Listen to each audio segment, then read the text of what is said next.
Have you ever seen these people? Investigative reporter Brad Edwards from our sister station in Chicago. You remember the name Lewis? I just told you that. My involvement in the Raymond West case started when a body was found in the attic of a house.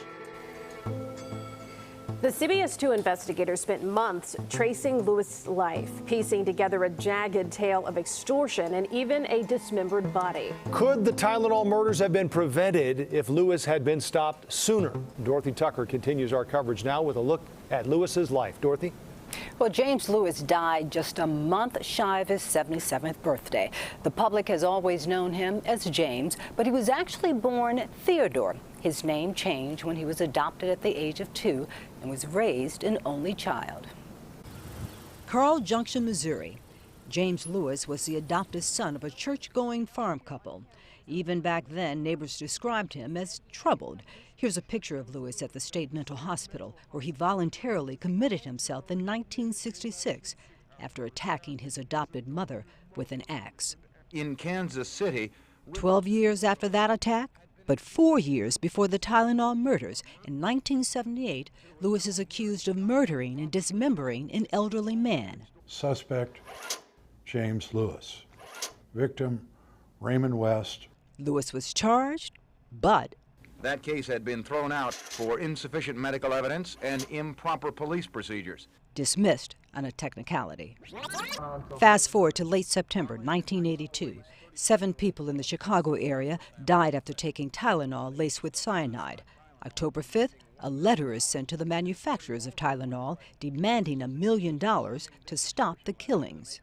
Authorities say the fingerprints of James Lewis match fingerprints found on the ransom note sent to Johnson & Johnson. Investigators believed Lewis's wife, Leanne, may have also been involved in the extortion, but she was never charged. I believe that the conduct of Mr. Lewis in sending an extortion letter at the time that this city was facing a crisis of great proportion because of the Tylenol deaths deserved very severe punishment.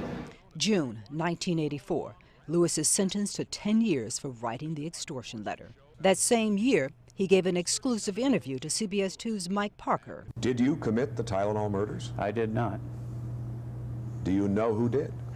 I do not know who did, no. What do you want to say to the people of Chicago and to the country for that matter?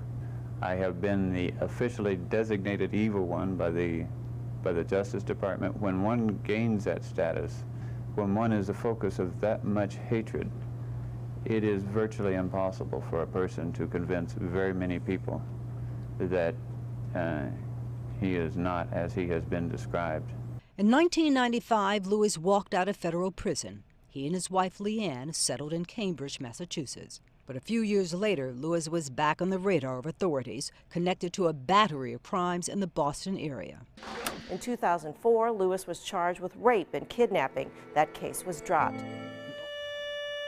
40 years after the Tylenol killings, Here we go. CBS 2 investigative reporter Brad Edwards traveled to Boston to find James Lewis. He did. I'm Brad. I'm trying to get your side of the story. I'm from Lewis refused to speak, except to say he wasn't James Lewis. Because you're invading our property. Now, late last year, when investigators re-interviewed Lewis, they never revealed the outcome of that exchange. But we know he was never charged with the Tylenol murders. In the newsroom, Dorothy Tucker, CBS 2 Investigators. Thank you, Dorothy.